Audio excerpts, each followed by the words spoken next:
하나님께서 우리를 어떻게 대하시는가라고 하는 것에 대한 예수님의 묘사는 바로 이것입니다. 하나님은 너희가 갖고 있는 것들을 보시고 너희를 사랑하시는 분, 너희를 구원하시는 분, 너희에게 은혜를 베푸는 분이 아니야. 얼마나 잘 달리는지 스톱워치를 가지고 결승선에서 재시는 분이 아니야. 네가 절뚝거리고 네가 지쳐 쓰러져 못 일어나고 있을 때 유일하게 그 곁에서 너를 기다리시며 손잡아 주시고 부축하시는 분이야. 너의 약함이 하나님의 강함으로 채워지는 그 경험들을 하게 하시려고 네 곁에 계신 분이야.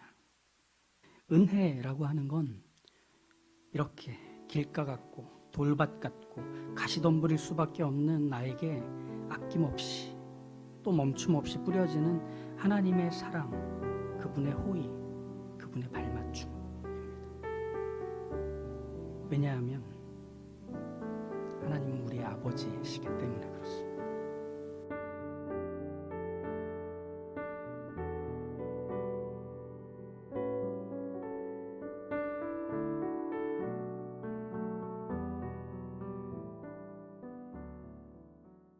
기독교는 우리가 갖고 있는 진리, 우리가 갖고 있는 복음, 이것을 역설적으로 드러내는, 말하자면 이런 거죠.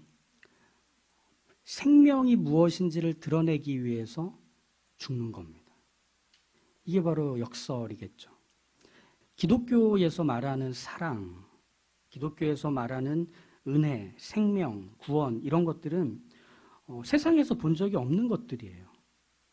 그러니까 세상에서 우리가 알고 있고 경험했고 그리고 배웠던 것들을 적용해서 사랑을 말하고 생명을 말하고 은혜와 구원을 말하면 그건 성경에서 말하는 것과 이게 차이가 생겨버립니다.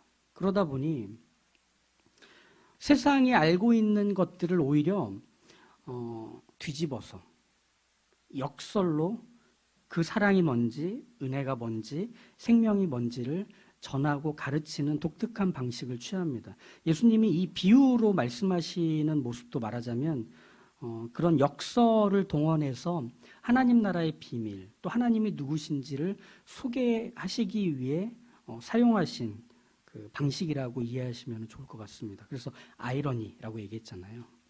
예수님의 씨 뿌리는 자의 비유를 다시 한번 생각해 보시면 너무 부주의하고 칠칠맞은 사람이에요. 씨를 쓸모없는 것 자리에다가 이게 뿌려대고 있잖아요. 그죠? 왜 저러지? 당시 농경사회 안에서 살았던 유대인들이 들을 때는 너무 한심해 보이는 거죠. 너무 칠칠맞아 보이는 거죠.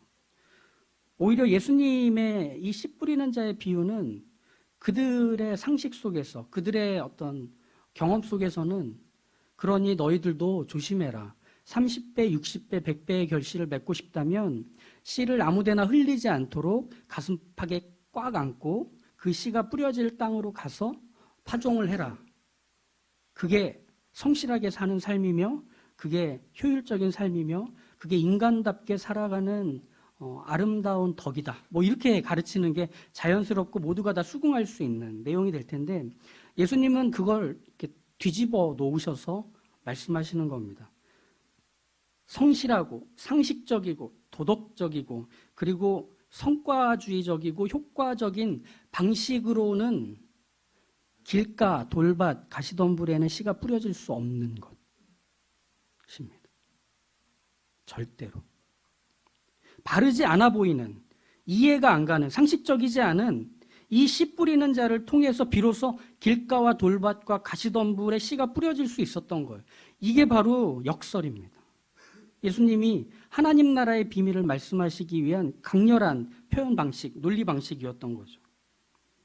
만약 하나님이 수고한 것에 대한 확실한 결과를 원하시는 분이라면, 우리식으로 표현하면 하나님은 효율적이고 성과 중심적이고 계산이 확실한 분이라면 절대로 길가와 돌밭과 가시덤불은 계속 길가와 돌밭과 가시덤불로 있어야만 합니다.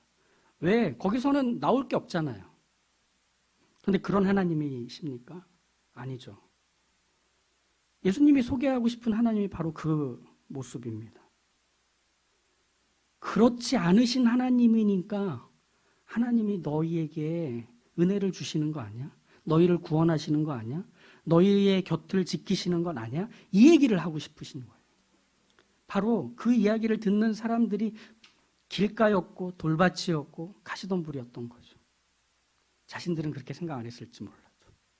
이 하나님의 나라의 비밀을 마냥 우리가 갖고 있는 상식과 경험들을 동원해서 이해할 수 있을까? 불가능한 겁니다.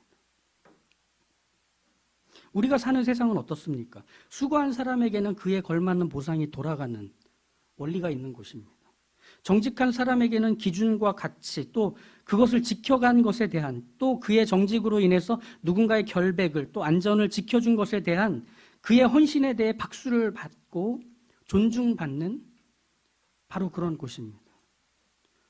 이 세상은 정의롭고 공정하고 예상 가능한 그 결과가 맺힐 수 있도록 힘쓰고 노력하자면서 서로를 북돋워주고 격려해주며 지지해주는 그런 일들이 일어나는 자리입니다. 그 원리가 지켜져야 되는.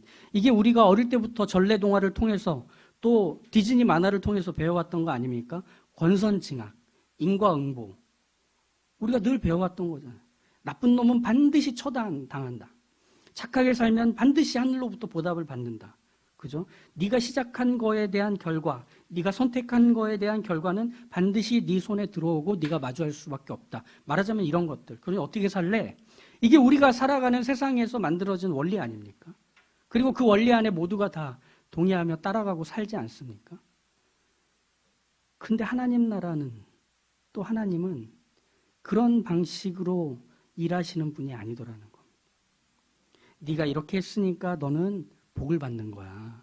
네가 이렇게 했으니까 너는 내 자녀가 되는 거야.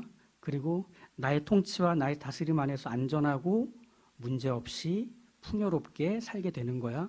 라고 하는 걸 보장해 주시고 약속해 주시는 하나님이라면 과연 그 조건과 자격에 들어갈 수 있는 사람들은 얼마나 될까? 없을 거라고 생각합니다.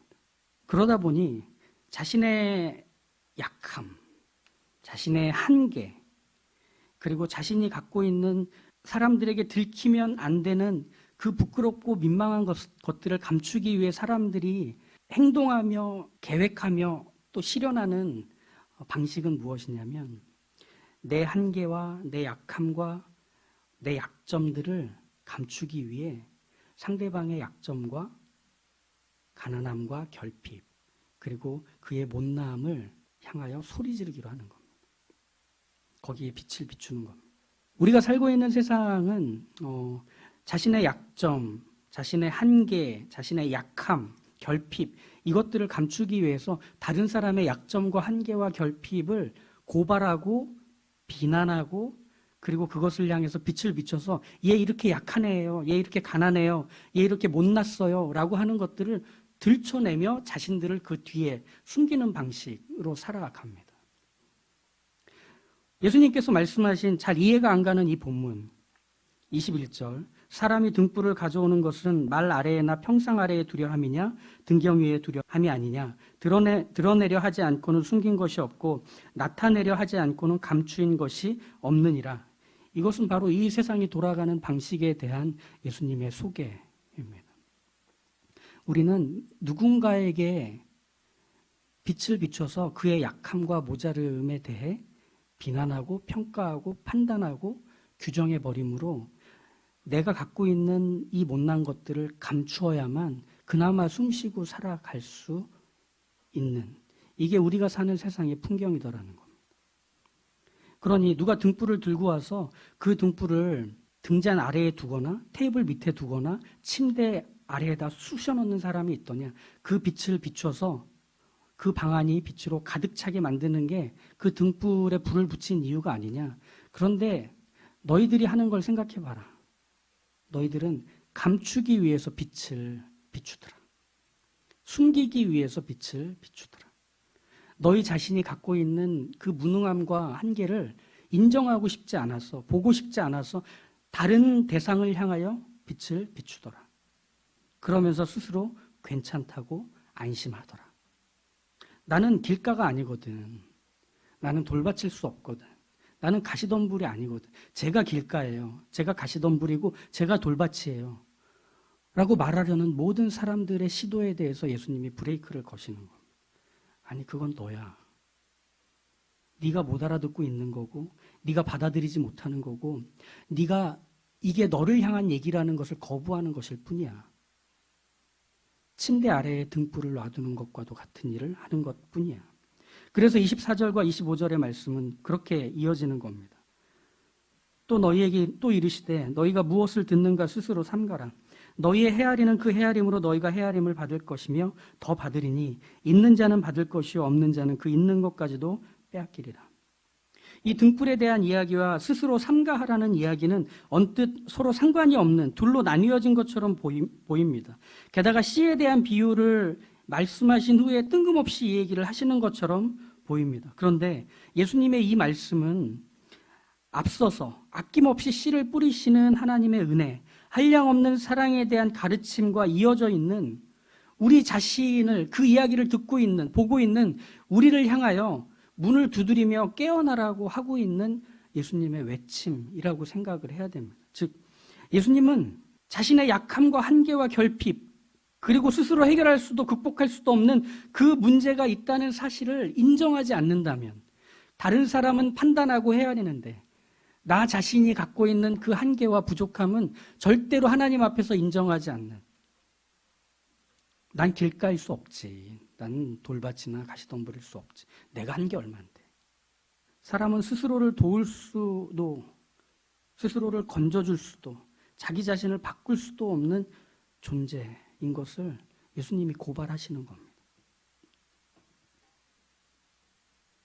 근데 사실 그것만 인정해도 사람 더 나빠지진 않거든요.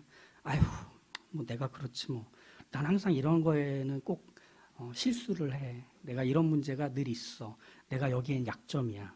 이렇게 얘기하고 인정하는 것만으로도 더 나빠지지 않을 수 있는데, 근데 사람은 그렇게 살지 않더라고요. 누군가를 제물 삼아서, 희생양 삼아서 저주하고 비판하고 그의 부족함과 한계를 만천하에 드러내서 나는 그렇지 않아 라는 걸로 다독이며 위로를 삼고서 살아가려고 하는 사람들의 모습, 거기에 대해서 예수님의 말씀은 분명합니다. 거기서 멈춰야 해. 네가 누군가를 그렇게 헤아리고 판단하는 걸로 마치 눈덩이가 불어나듯 시간을 통해 너에게 배나 되어 돌아오게 될 때 너는 견딜 수 없을걸. 모든 걸 잃게 될걸. 이라고 얘기하시는 거죠. 이건 마태복음 7장에서 하신 헤아림에 대한 말씀과도 연속성을 갖고 있는 가르침이기도 합니다. 제가 한번 말씀을 읽어볼게요. 마태복음 7장 1절에서 5절의 말씀인데, 비판을 받지 아니하려거든 비판하지 말라. 너희가 비판하는 그 비판으로 너희가 비판을 받을 것이요 너희가 헤아리는 그 헤아림으로 너희가 헤아림을 받을 것이니라. 어찌하여 형제의 눈 속에 있는 티는 보고 내 눈 속에 있는 들보는 깨닫지 못하느냐. 보라, 내 눈 속에 들보가 있는데 어찌하여 형제에게 말하기를 나로 너의 눈 속에 있는 티를 빼게 하라 하겠느냐. 외식하는 자여, 먼저 내 눈 속에서 들보를 빼어라. 그 후에야 밝히 보고 형제의 눈 속에서 티를 빼리라. 우리는 누군가의 잘못을 지적하는 걸 참 잘하고 그것을 판단하고 규정하는 걸 너무 좋아합니다. 그런데 여기서 예수님이 말씀하시는 티와 들보는 우리식으로 얘기하면 나무로 만든 기둥과 그 기둥을 만들 때 튀어나온 톱밥이라고 생각하시면 돼요. 내 눈에는 나무 기둥이 들어가 있는데 상대방의 눈에 들어있는 그 톱밥을 보면서 야, 너 이렇게 하고 어떻게 살려고 그래? 넌 항상 이런 식이야. 넌 하는 걸 보니 글렀어. 라고 하면서 스스로를 안심하더라는 거죠. 자기 눈에 나무 기둥이 박혀 있는 줄도 모른 채로. 그런데 이 마태복음 7장에서의 예수님의 말씀의 가장 핵심적인 것은 그러니 비판하지 말고 착하게 살아라가 아니라 먼저 인정하라는 겁니다. 네가 누구인지를 먼저 받아들이라는 겁니다. 네가 갖고 있는 한계와 결핍이 세상에서는 부끄러운 약점이 되고 사람들에게 책잡힐 수 있는 부분이 될지는 모르겠지만 그걸 인정한다고 해서 네가 사라지거나 지워질 수 없다. 왜?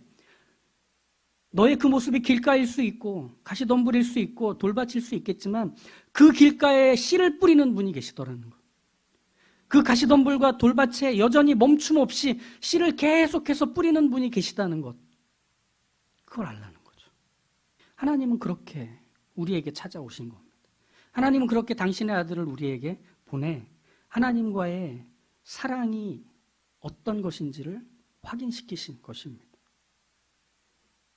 아낌없이, 멈춤 없이 이런 나임에도 불구하고 그렇게 날 기억하시고 찾아오시는 그 하나님을 보라고 얘기하시는 예수님의 가르침이신 겁니다.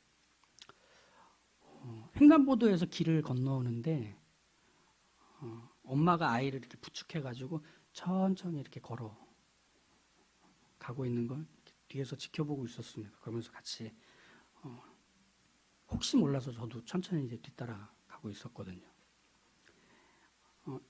애가 좀 몸이 아팠던 것 같아요. 빨리 못 걷는 거죠. 그러니까 엄마가 안고 부축해서 이렇게 가는데 발을 맞춰서 신호는 빨간색으로 바뀌었죠. 너무 느리게 가니까. 근데 어떤 차도 경적을 울리거나 그 횡단보도를 가로지르려 하지 않더라고요. 왜? 그 아이의 엄마가 그 아이를 지켜주는 모습에 모두가 그게 뭔지를 알고 있기 때문에.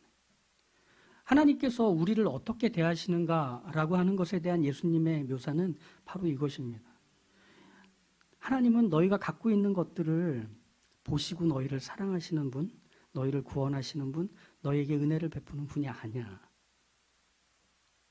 얼마나 잘 달리는지 스톱워치를 가지고 결승선에서 재시는 분이 아니야. 네가 절뚝거리고 네가 지쳐 쓰러져 못 일어나고 있을 때 유일하게 그 곁에서 너를 기다리시며 손잡아 주시고 부축하시는 분이야.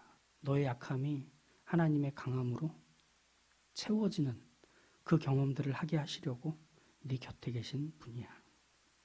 은혜라고 하는 건 이렇게 길가 같고 돌밭 같고 가시덤불일 수밖에 없는 나에게 아낌없이 또 멈춤 없이 뿌려지는 하나님의 사랑, 그분의 호의, 그분의 발맞춤입니다. 왜냐하면 하나님은 우리의 아버지시기 때문에 그렇습니다. 하나님은 당신의 사랑하는 자를 자녀로 삼으시기까지 멈춤이 없으시더라고요. 예수님은 이걸 또 하나의 비유를 들어서 우리에게 그림같이 기억나도록 말씀해 주셨죠. 누가복음 15장에서 잃은 것을 찾는 것에 대한 비유들이었습니다. 잃은 양을 찾는 목자, 잃은 동전을 찾는 그 여주인, 떠난 아들을 기다리는 그 아버지. 근데 그 비유를 예수님께서 왜 말씀하셨냐면 많은 세리와 죄인들이 예수님을 찾아와서 예수님을 만나려 합니다. 그분을 통해 소개받는 하나님이 너무 감사해서.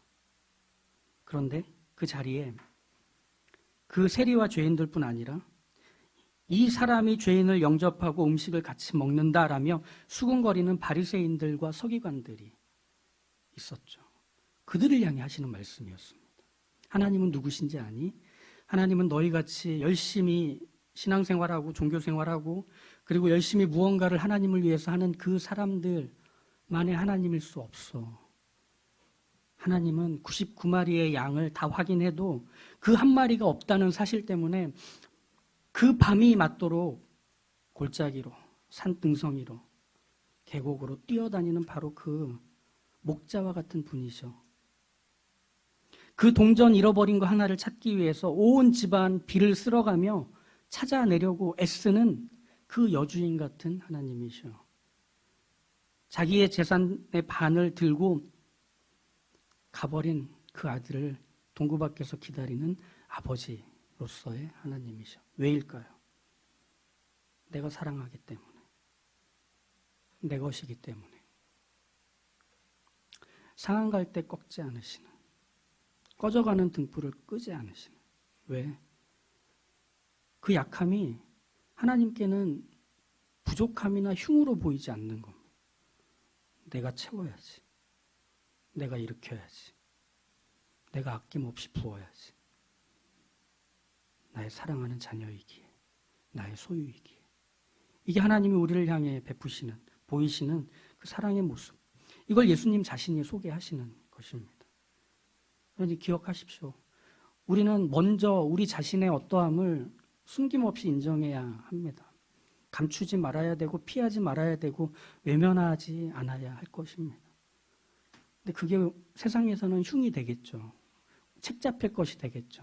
하지만 그걸 하나님 앞에서 한다는 것은 부끄러운 일이 아닙니다. 우리는 하나님께 책 잡힐 사람들로 부름받지 않습니다. 우리는 하나님께 수고하고 애쓰고 몸부림쳐서 무언가를 이렇게 채워 넣은 채로 가져가서 이만큼 했습니다. 하나님 저 이뻐해 주세요. 라고 하는 식으로 관계를 이어가는 사람 아닙니다. 아낌없이 헤아릴 수 없이 베푸신 그분의 사랑과 그분의 넉넉하심 안에서 우리는 또 그분을 찾고 찾는 하나님의 자녀로 살아갈 뿐입니다. 그게 우리에게 누리라 하시는 하나님의 사랑이며 은혜인 것을 잊지 않으셨으면 좋겠습니다.